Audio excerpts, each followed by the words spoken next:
Shalom and welcome to another in our series of podcasts from Temple Beth Am, a dynamic center for conservative Judaism in Los Angeles.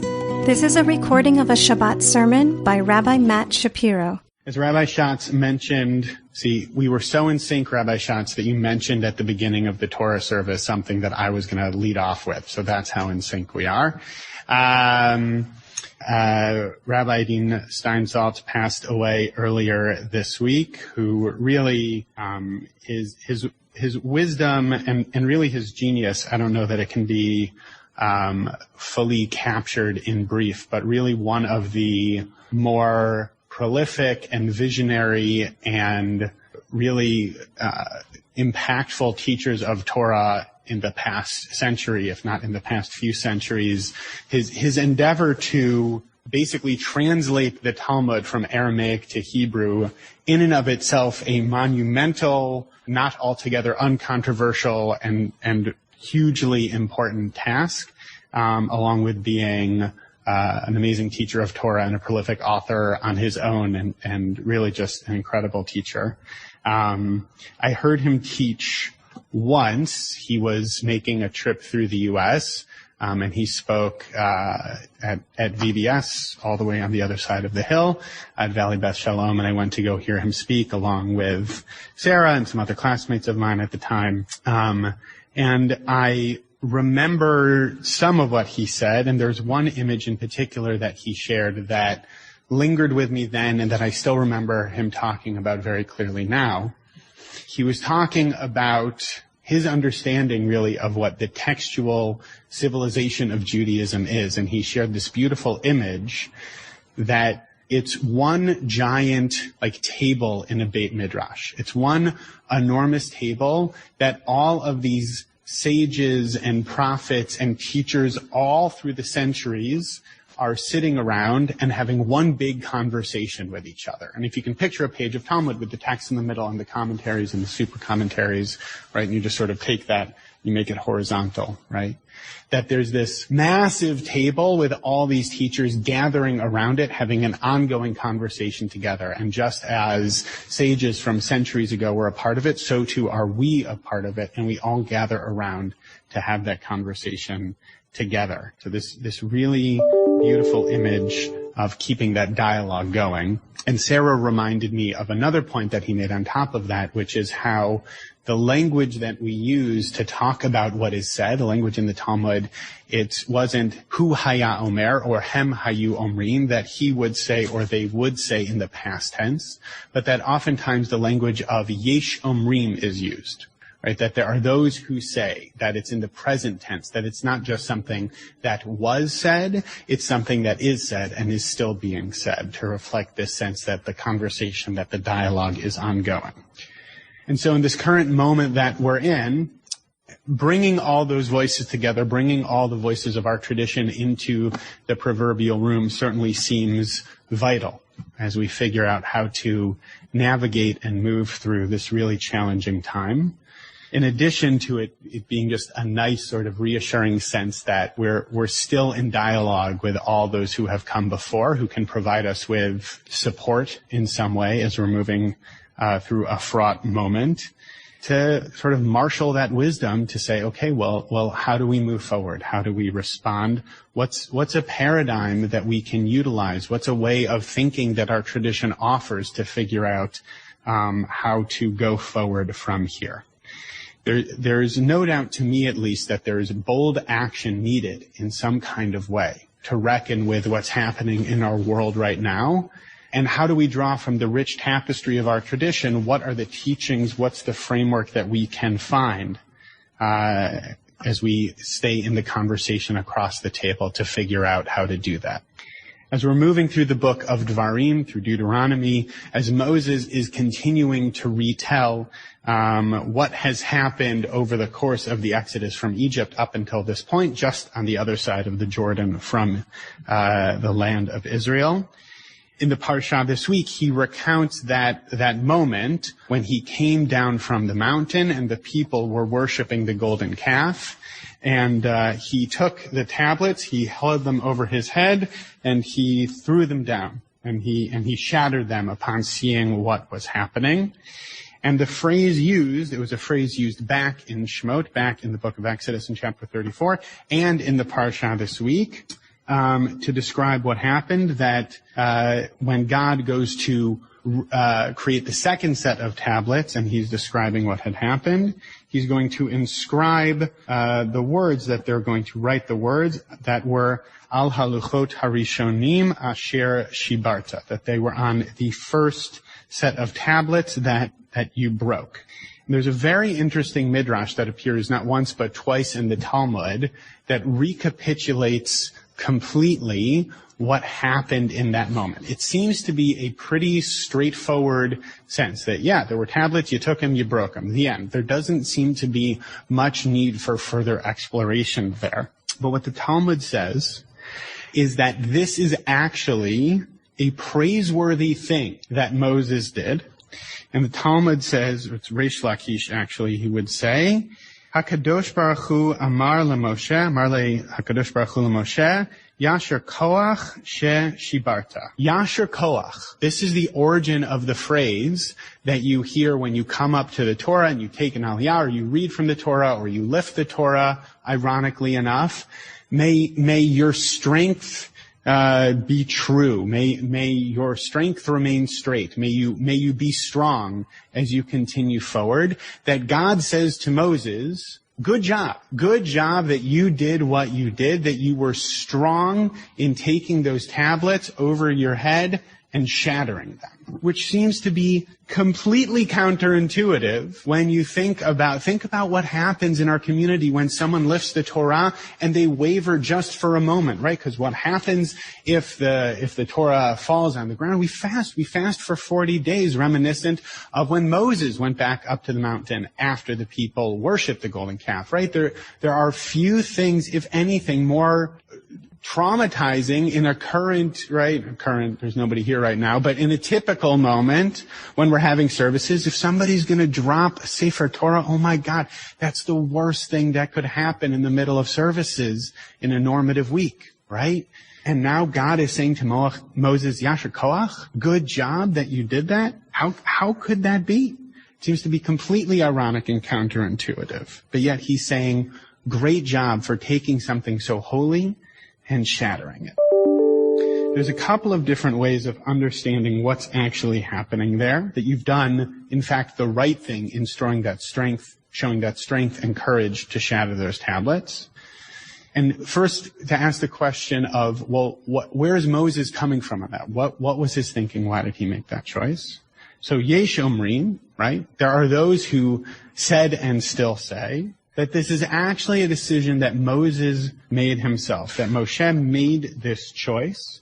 And where this appears in the Talmud, both places that this appears in the Talmud, the sense of Yasher Koach Shibarta, it's listed in three different things, a list of three different things that Moshe did mida'ato, that he made the choice himself to do from his own understanding that God actually agreed with. The first was that he separated from his wife before going up to Har Sinai to receive Torah. The second was that he added an extra day of separation for the people before they came close to the mountain for Matan Torah, for receiving Torah. And this is the third.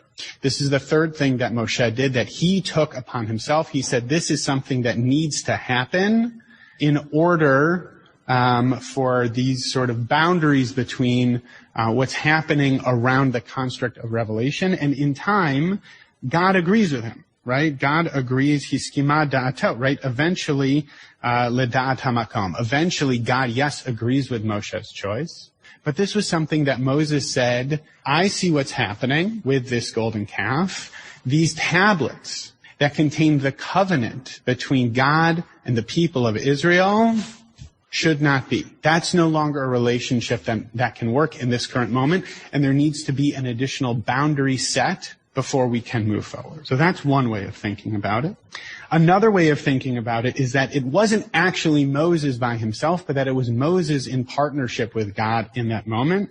And then Netziv, Rav Tzvi Yehuda Berlin, 19th century scholar, says that God actually helped Moshe in breaking the tablets, that earlier on in the parasha, in chapter 9, verse 17, in terms of talking about how Moses, his hands were already full. So how do you if your hands are full, how do you take something and shatter them? That Moses actually needed God's help to do so. So this wasn't just something that Moshe made a decision in and of himself to do. God assisted Moshe in that moment to take the tablets and shatter them.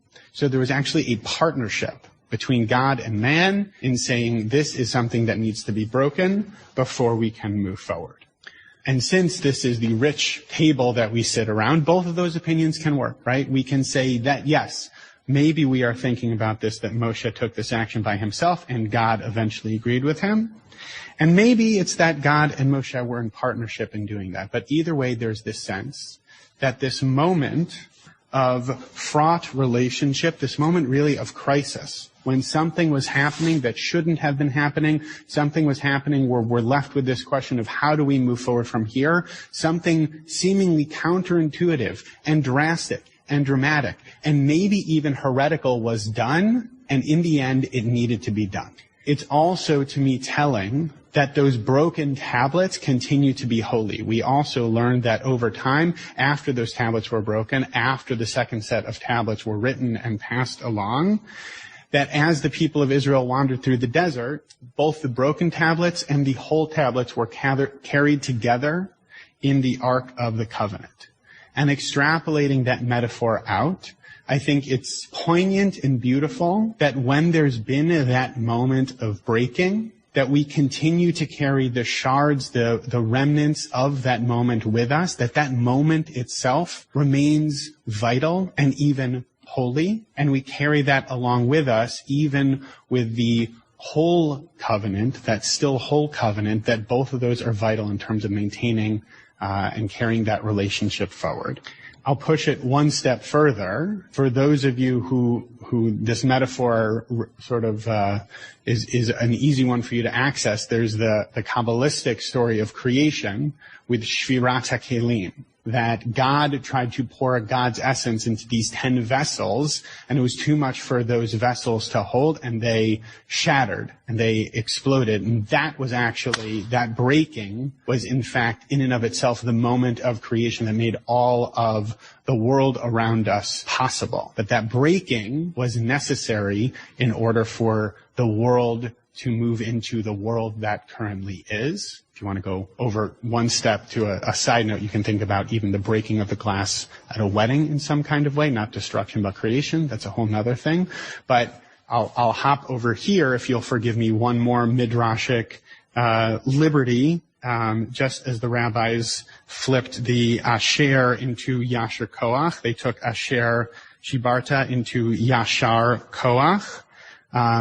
Maybe, just maybe, the Aleph that was in front of Asher, that becomes Yasher Koach, moves into the middle of Shibarta to Shebarata. That maybe we can think about that this was in fact a moment of not destruction alone, but actually creation. That in that moment, a new kind of relationship was created where Moshe is empowered to take matters into his own hands, or there's that new moment of partnership between God and Moshe to figure out how to move through that moment of crisis and challenge into something new. However we think about that, again, utilizing this construct of the table that we're sitting around, that voice, the voice from that moment continues to echo and continues to linger and continues to offer us something to learn from in terms of how to move forward. We have experience as a people with how to respond when our paradigm is being challenged. We just observed Tisha B'Av, and one of the most seismic shifts in all of Jewish history occurred after the destruction of the Second Temple, when we no longer had a central physical place to offer sacrifices. And there was the brilliant and revolutionary and completely counterintuitive decision to take the oral Torah and start writing it down. It's called the Torah Shebe'al Peh. What do you mean you're going to make it something that's written? It's like, well, that's actually something that needs to happen in order to survive, in order to move forward, in order to find a way out of crisis and through crisis and into something new. And there are moments like this across our tradition that one of the ways that we as a people continue to move forward is by seeing a historical moment that challenges us, maybe even threatens us, and forces us to ask difficult questions about who we are and how we are as Jews and as people. And we say, even if this takes a shattering, even if this takes an ironic inversion of the model that seems to be core and essential to who we are going to make that bold choice and do what needs to be done so that we can address this challenge in the way that we know will get us through it.